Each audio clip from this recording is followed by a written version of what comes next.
অনেকের বাড়িতেই সরস্বতী পুজোর পরের দিন গোটা সিদ্ধ খাওয়ার প্রচলন আছে। গোটা সিদ্ধ দিয়ে বিউলির ডাল বা কলাইয়ের ডাল শেয়ার করে নেব আপনাদের সঙ্গে। আমি নিতুজ হেসেলে আপনাদের স্বাগত। ভিডিওর প্রথমেই চ্যানেলটাকে সাবস্ক্রাইব করে দেওয়ার অনুরোধ রইল। ভালো লাগলে লাইক, কমেন্ট, শেয়ার করে দেবেন। আজকের রেসিপি গোটা সিদ্ধ ডাল। এই রেসিপিটা তৈরি করতে আমরা 150 গ্রাম বিউলির ডাল নিয়ে ভালো করে বেছে ভেজে নেব, হালকা করেই ভেজে নেব।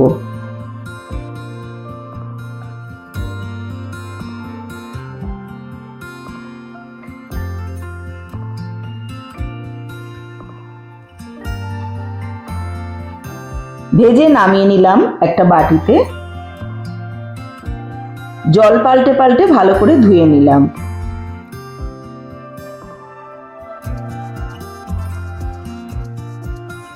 গ্যাসে প্রেসার কুকার বসিয়ে ডালের ডবল পরিমাণে জল দিয়ে দিলাম।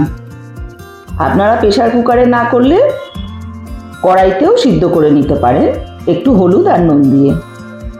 পরিষ্কার করা ডাল দিয়ে দিলাম। বিউলির ডাল পিচ্ছিল হওয়ার কারণে অনেক সময়ই প্রেসারের মুখ থেকে বেরিয়ে আসে। সেক্ষেত্রে আপনারা আমার মতন এই কাজটা করতে পারেন। একটা স্টিলের চামচ ফেলে দিলে আর উতলাবে না। এবারে কুকারের ঢাকনা লাগিয়ে 3 থেকে 4টে সিটি দিয়ে নিতে হবে। একটা মশলার পেস্ট বানিয়ে নেব। তার জন্য 1 চামচ মৌরি, একটা কাঁচা লঙ্কা, হাফ ইঞ্চি পরিমাণ আদা নিয়ে নিলাম। পেস্ট করে নিয়েছি ভালো করে। সাধারণত 6 রকম সবজি 6টা করে নিতে হবে, তার বেশি দিলে আপনারা দিতে পারেন, সেক্ষেত্রে কেটে কেটে দিতে হবে। কড়াইশুঁটি, বিনস, ঢেঁড়স, শিম, পটল বা বেগুন, আমি বেগুন পাইনি, ছোট আলু। গ্যাসে কড়াই বসিয়ে সর্ষের তেল দিলাম পরিমাণ মতো। তেল গরম হলে আলু ছেড়ে দিয়ে ভেজে নেব। আলু ভাজা হচ্ছে, এই সময় কুকারের সিটিটাও খুলে গেছে। হাতা দিয়ে ভালো করে ঘুটে দিলাম ডাল।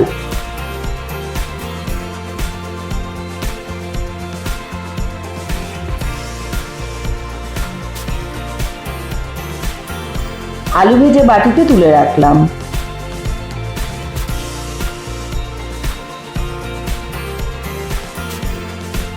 পটল ভেজে নেব।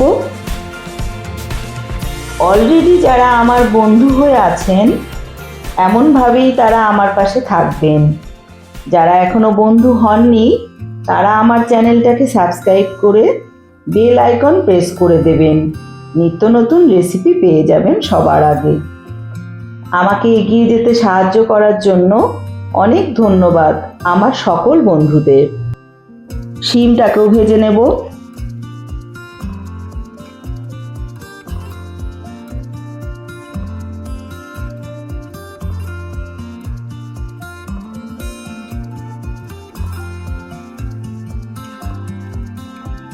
বিনসগুলোকেও ভেজে নিতে হবে।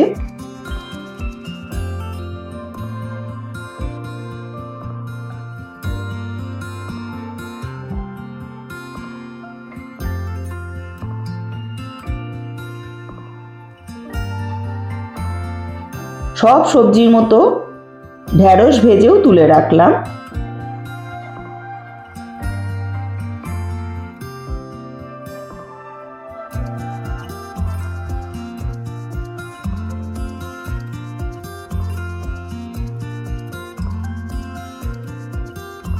একই তেলে হাফ চামচ 5 ফোড়ন,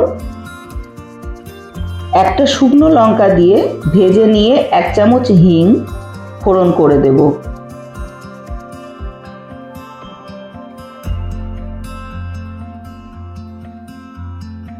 গন্ধ ছাড়লে সিদ্ধ ডাল ঢেলে দেব।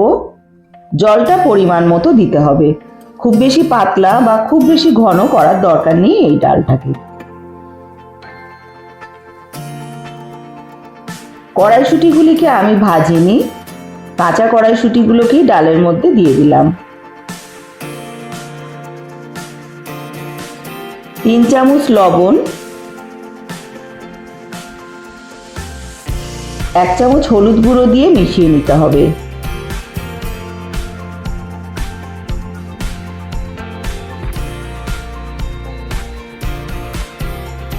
আলু দিয়ে দেবো এই সময়ে। আলুটা একটু বেশি সিদ্ধ হতে সময় নেয়, তাই জন্য প্রথমেই আলুটা দিয়ে দিলাম।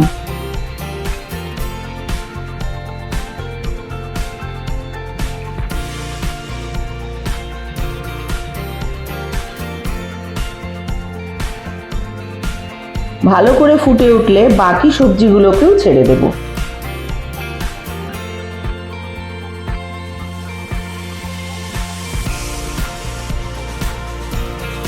ঢাকনা চাপা দিয়ে 5 থেকে 7 মিনিট ফুটিয়ে নেব। 5 মিনিট পর সব সবজিগুলো খুব ভালোভাবে সিদ্ধ হয়ে এসেছে। এখন আমি 1 চামচ চিনি দিয়ে দিলাম। ডালটাতে চিনি দিলে নুন আর চিনির ব্যালেন্স হবে, ডালটা বেশি খেতে ভালো হবে।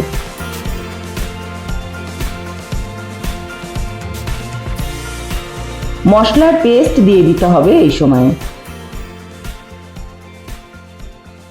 ভালোভাবে ডালটা ফুটিয়ে নিলাম। যারা এইভাবে বানিয়ে থাকেন তারাও আমার মতো করে বানাতে পারেন, আর যারা এইভাবে খান না তারা একবার বানিয়ে গরম ভাতে মেখে খেয়ে দেখবেন কতটা সুন্দর লাগবে। একটা বাটিতে নামিয়ে নিলাম। আমার সিদ্ধ ডাল তৈরি হয়ে গেল। সুস্থ থাকবেন, ভালো থাকবেন। আমি নিতু আবার আসছি পরের রেসিপি নিয়ে।